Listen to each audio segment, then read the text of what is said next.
Declutter Queen with Avery Kundle. Today, we are going to do some soul searching.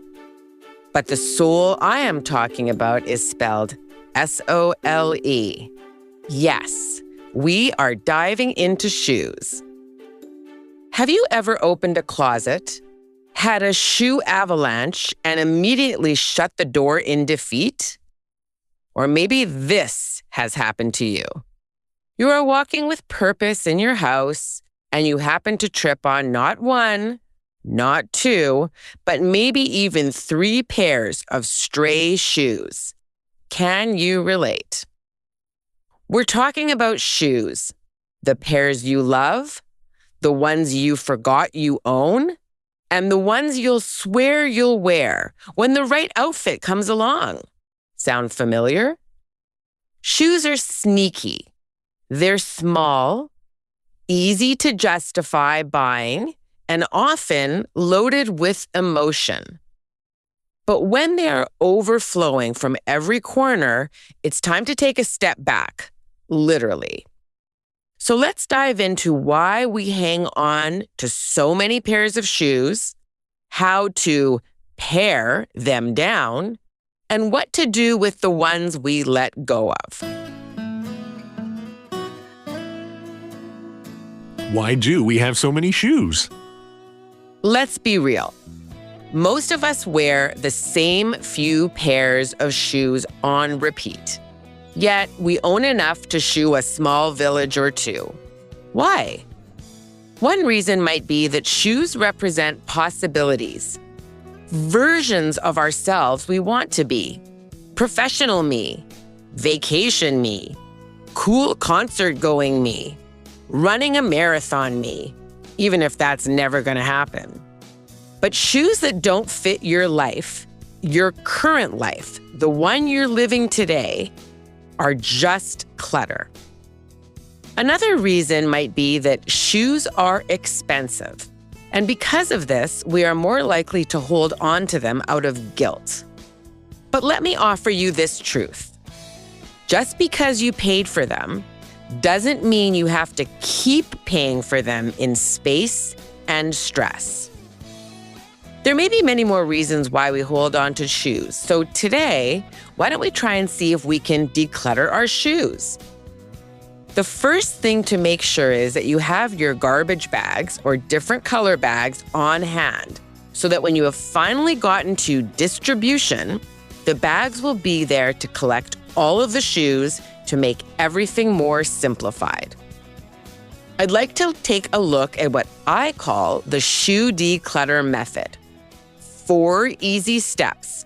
Let's break it down into a simple, manageable process. Number 1, gather them all.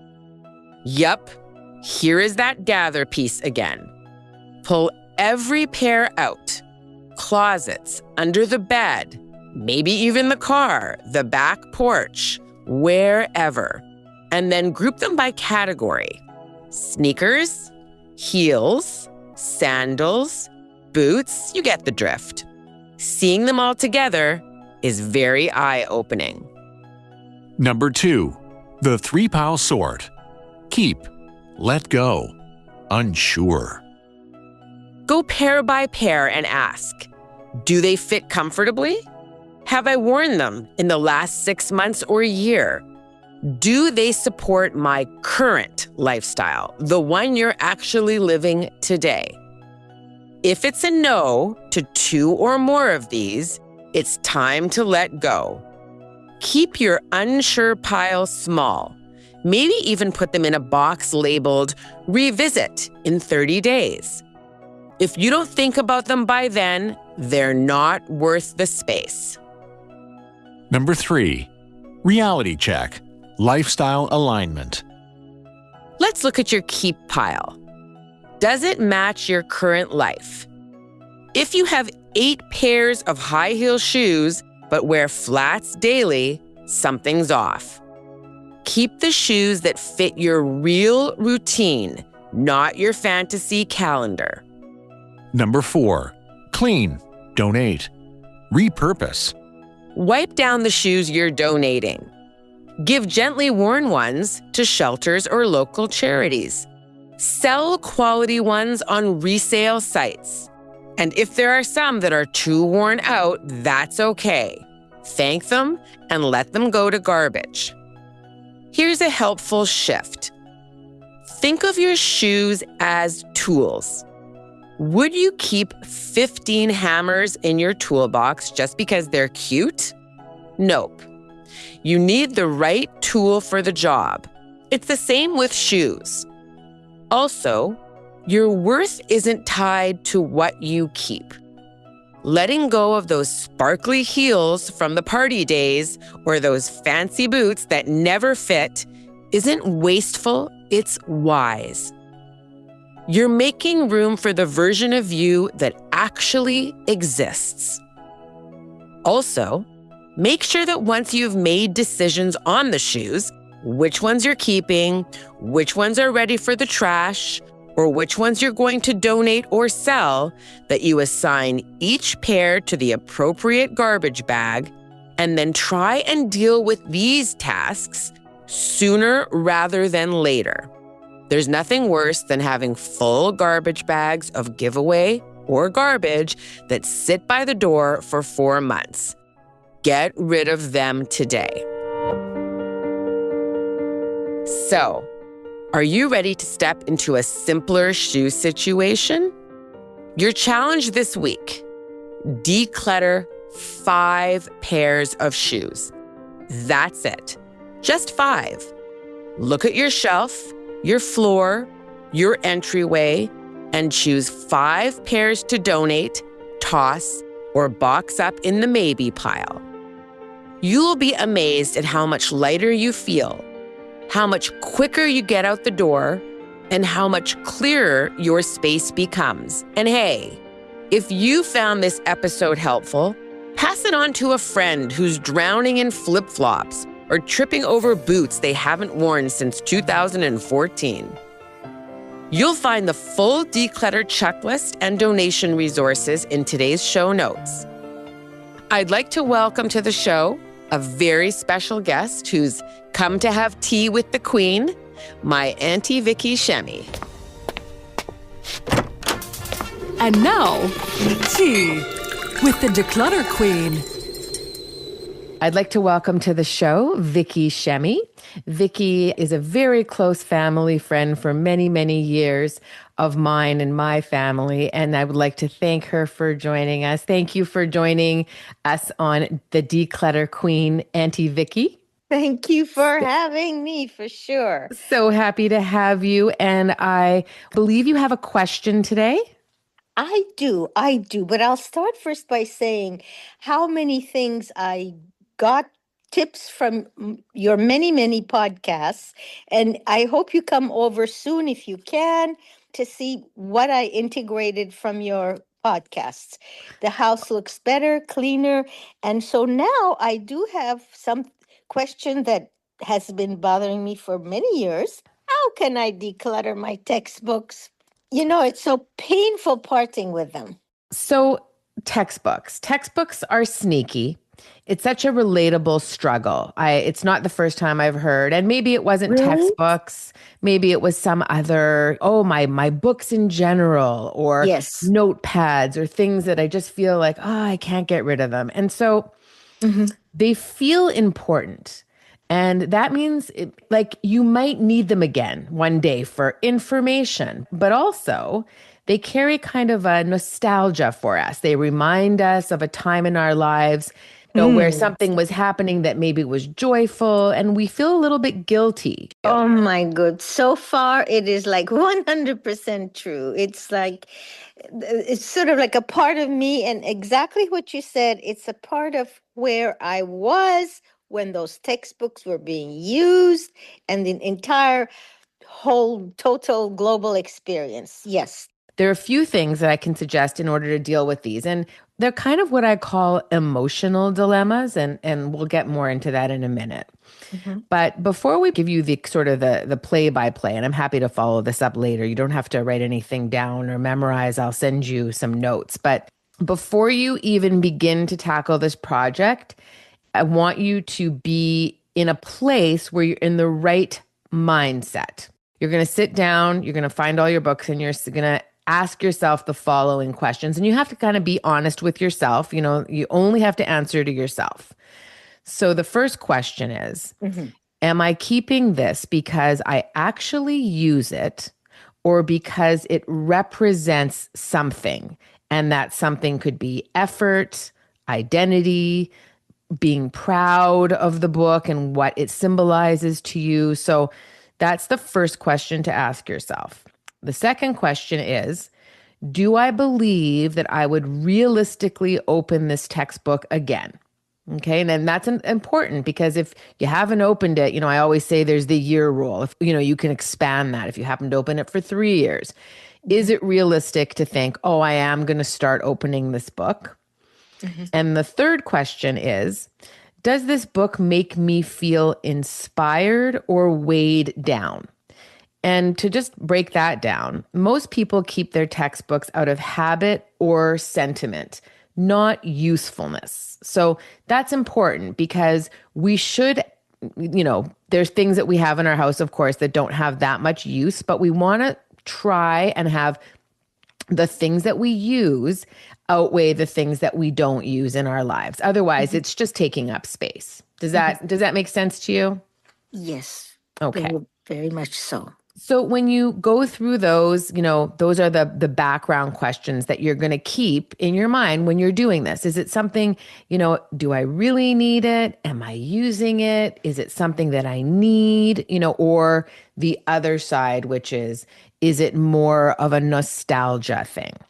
So that's the mindset that I sort of was hoping for you to get into before you even sit down in front of the books and tackle. Now, this is my suggestion. So wherever your books are housed, you don't have to gather them all in one place. You can physically take yourself to them. You know where they are. And we start sorting. Okay. So there's going to be 3 piles. That's the way that I always deal with stuff because I think it's the easiest way to declutter. So pile 1 is going to be a definitely keep pile. I'm keeping these for sure. Books that you still reference or deeply love or both. Those are the ones that are in the keep pile. Then you're going to make a maybe keep pile. Okay. And we will come back to this, but the maybe keep pile are the ones that you feel really torn about that, not sure. I'm really not sure. We make a pile of the maybe. The third pile is release. And that means they're outdated, they're not being read, and you're emotionally neutral to them. So, okay, these ones I for sure can release. That's the release pile, if you will. Okay? Now let's go back. So pile 1, after you've gone through this process, you're going to have 3 piles. Pile 1. Now, with that definitely keep pile, those you're going to put back and know that these are the ones that you're not willing to part with. So the keep ones go back. Let's jump to pile 3, the release pile. Now, it could be small for now, it could get bigger, but it's important to remember that when we release something, sometimes it's easier to know it's going somewhere useful to others. So I want you to sort of channel that energy and think, okay, now I've got these ones I'm getting rid of. They're not going into the trash. You can donate them. So there's so many ways to do this in your local area. There's schools, there's literacy programs, all kinds of places that the library sometimes take them, shelters. So that's a little bit of research for you to do, but it's research that's important because when you know that you're giving them somewhere useful, it's a much better feeling. Does that make sense? Right. Okay. Then there's the option to sell. And that one, with textbooks, I'm less inclined. They do update them all the time. What's the chances of you selling them? So that's sort of, for me, a little bit less viable. And then there's the recycle. So if there's a book that's outdated or damaged or something that this isn't of use to anybody, it's going to be recycled. And that's also a good use of the book. Recycling is a great way to do it. So that's kind of where I want you to think of that release pile. Now let's go back to the maybe pile, Auntie Vicky. That's sometimes the hardest one. So you're sitting in front of these books. Maybe there's a lot, maybe there's a few, doesn't matter. Now the maybe pile. So this is where you're going to pick up each book and you're going to ask yourself, if I needed the topic again. So let's say you pick up a book about, I don't know, Biology. biology. If I needed this topic again, could I find the information online or through the library? Okay, so if the answer is yes, now we consider releasing that book. Okay. Okay. Second question, would I pay if I was moving?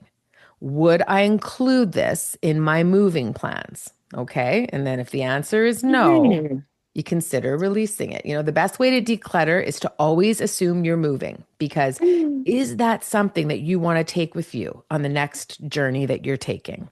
Mhm. And the third question is, if this book vanished today, would I notice?